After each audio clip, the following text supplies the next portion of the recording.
सोनू सूद ने कोरोना काल में गरीबों की बहुत मेहनत की, पर उनके पास इतने सारे पैसे आए कहां से? उनकी कुल संपत्ति के बारे में जानकर चौंक जाएंगे आप। और बजरंगी भाईजान फिल्म में पाकिस्तान वाले सीन को कैसे और कहां शूट किया गया था, और चीन ने फिर कुछ अनोखा करके दुनिया को चौंका दिया। और किम जोंग उन इतने दिनों तक कहां थे, और फैक्ट्री में कपूर को कैसे बनाया जाता है, और ये लड़की ने अपने सपनों के लिए टाटा कंपनी की जॉब छोड़ दी। इनके बारे में जानेंगे वीडियो में। ऐसे ही फैक्ट्स जानने के लिए बने रहना वीडियो के एकदम एंड तक। फैक्ट नंबर 1, दोस्तों सोनू सूद की इनकम क्या है? कोरोना वक्त में गरीबों के लिए ये मसीहा बन गए थे, और इन्होंने गरीबों की जो मदद की है वो कोई भी कभी भी नहीं भूलेगा। लेकिन दोस्तों इनकी इनकम के बारे में जान के आपके पैरों तले से जमीन खिसक जाएगी। हाल ही में इनकम टैक्स की रेड सोनू सूद के घर में हुई। सोनू सूद बस मूवीज से ही नहीं कमाते हैं, फिल्मों में काम करके वो बस अपनी कमाई का बस 40% हिस्सा ही कमाते हैं। बाकी के 10% ये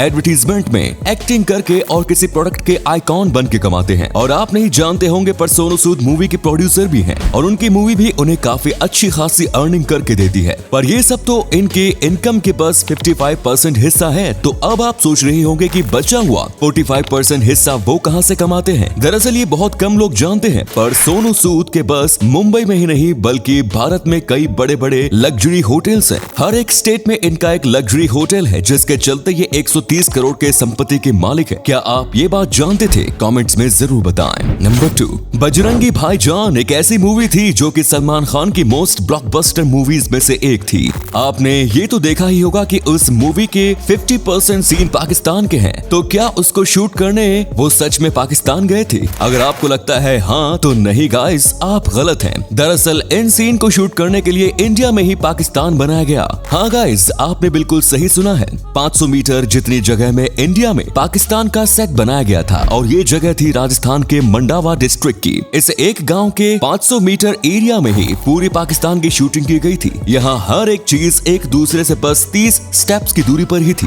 पर फिर भी ऐसा लगता है जैसे कि ये काफी अलग अलग जगह पर शूट किया गया हो। यहाँ पर सिंपल बट अच्छे आइडिया से इस जगह को पाकिस्तान जैसा बना दिया गया था, और पूरा कमाल का था सेट डिजाइनर। नंबर 3, दोस्तों आपको मॉडर्न डे के तानाशाह किम जोंग उनके बारे में तो पता ही होगा, और ये कुछ टाइम से गायब थे, जैसे कि पूरी दुनिया इनके बारे में भूल गई थी। कई लोग मान रहे थे कि ये मर गए, पर ऑफिशियल कहते हैं कि एक्चुअली में वो जिंदा है। पर असली मामला किसी को भी नहीं पता था, पर इतना पता था कि वो किसी वजह से गायब हो गए थे। पर हाल ही में कुछ दिनों पहले किम जोंग उन ने फिर से एंट्री मार ली। कमाल की बात है, पर जिस किम जोंग उनको हम जानते थे ये बिल्कुल भी वैसा नहीं दिख रहा, क्योंकि ये पहले से पतले हो गए हैं। और इस शॉकिंग चेंज को देखकर सबके सब चौंक गए। पूरे सोशल मीडिया का होश उड़ गया, और अब कुछ लोग मानते हैं कि ये एक्सरसाइज कर रहे थे। वहीं कुछ लोगों का कहना है कि ये बहुत बीमार हो गए थे और इसीलिए ये गायब थे, और इस बीमारी की वजह से इनमें वीकनेस आ गई। पर असली में वो कहाँ गायब थे ये किसी को शायद ही पता चले।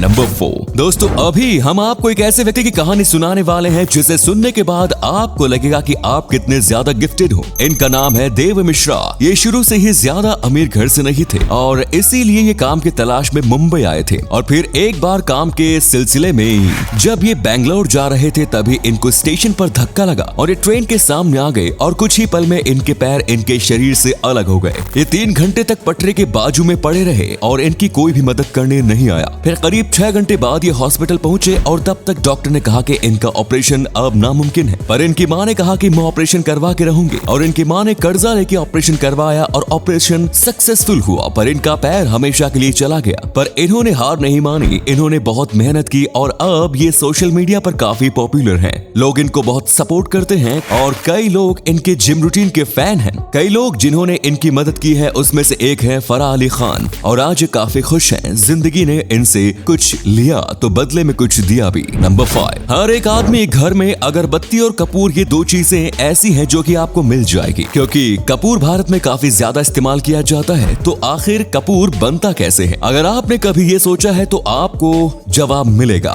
तो दोस्तों कपूर जो होता है वो 2 प्रकार के होते हैं। एक होता है भीमसेनी कपूर जो कि हमें पेड़ से मिलता है, और दूसरा होता है आर्टिफिशियल कपूर जो कि केमिकल से बनाया जाता है। और डायरेक्ट मार्केट में बेचा जाता है। पर भीमसेनी कपूर को पेड़ से बनाया जाता है। पहले पूरे अच्छे तरीके से अच्छे से उगे हुए पेड़ को चुना जाता है, फिर उसे काट दिया जाता है, जिसके बाद पेड़ को कुछ दिन सूखने को रख दिया जाता है। सूख जाने के बाद पेड़ को छोटे छोटे टुकड़ों में काट के भट्टी पर अच्छे से पकाया जाता है। फिर वो टुकड़े सॉफ्ट हो जाते हैं, जिसे फिर से पीस कर पाउडर और ऑयल कर दिया जाता है। इस कपूर के ऑयल को कई सारे मेडिसिन में यूज किया जाता है और इससे कई सारी अलग अलग चीज भी बनाई जा सकती है। फिर वो जो पाउडर निकलता था उसे एक बार सुखा के उसको कपूर बनाने की मशीन में डाल के कंप्रेस्ड कपूर की टैबलेट तैयार की जाती है और फिर पैकेजिंग करने के बाद कपूर मार्केट में जाने के लिए तैयार हो जाता है। नंबर 6, क्या आपको पता है चीन कैसे एक रेगिस्तानी इलाके को जंगल में बदल रहा है? हाँ, आपने बिल्कुल सही सुना। दरअसल चीन का 20% हिस्सा रेगिस्तान है और धीरे धीरे ये रेगिस्तान बड़ा होता जा रहा है और तभी चीन ने सोचा कि हमें कुछ करना चाहिए, वरना चीन का ज्यादातर हिस्सा रेगिस्तान बन जाएगा।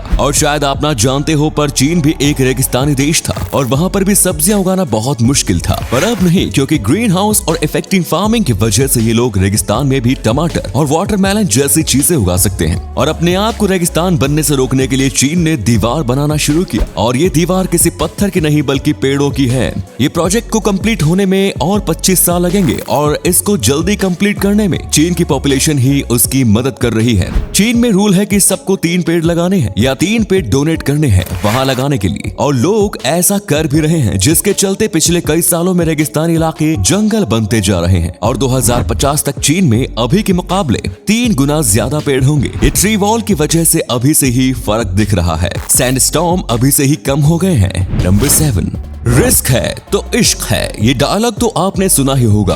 अगर आपको अलग करना है तो रिस्क तो लेना ही पड़ता है। जैसे ही गीतांजलि राजामणि जी ने लिया, इन्होंने काफी अच्छी कॉलेज से ग्रेजुएशन किया, जिसके चलते इन्हें टाटा कंपनी में काफी अच्छी पोस्ट पर नौकरी मिल गई। पर इन्हें बचपन से ही खेती और पेड़ पौधों में इंटरेस्ट था और इन्हें अपना कुछ करना था, तो इसीलिए उन्होंने टाटा जैसी कंपनी की जॉब छोड़ दी और अपने आइडिया से फार्मिंग रिलेटेड स्टार्टअप शुरू किया। इसमें इसके पति ने इनको बहुत सपोर्ट किया, जिसके चलते इन्होंने एक ऐप डेवलप किया फार्मिजन नाम का, जिसमें आप ऑनलाइन अपने लिए सब्जियां उगवा सकते हैं, जितने भी लैंड में आप चाहो उतने में, और आप चाहो तो कभी भी अपने खेत पर जाके देख सकते हो और काम भी कर सकते हो। और सब्जियां तैयार होते ही आपके घर पर किसान डिलीवरी भी कर देगा। आप जितने टाइम चाहो उतने वक्त के लिए लैंड को भाड़े पर ले सकते हो। इस ऐप के 100,000+ यूजर्स और किसानों को भी ऐप के साथ जुड़ते बहुत फायदा हुआ और इनकी कंपनी फार्मिजन 30 करोड़ से ज्यादा का टर्नओवर करती है। और इसीलिए मैंने कहा था, रिस्क है तो इश्क है। तो दोस्तों, वीडियो अच्छा लगा तो लाइक कर दे। ऐसे ही वीडियोस देखते रहना चाहते हैं तो पेज को फॉलो जरूर करें। धन्यवाद।